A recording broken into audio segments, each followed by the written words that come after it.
Әйел адам келсе ат сүрініп көп майып болған жігіттер. Сондықтан әйел адам көк бармасын жоғалтпаған.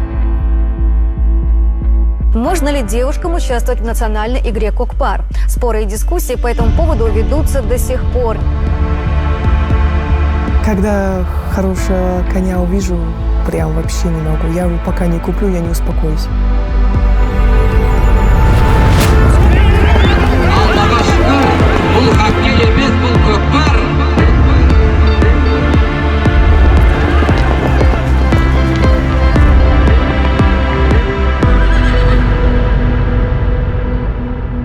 Мен ол кісіні қазақ или ұлты басқа деп бөлмеймін ол кісіні.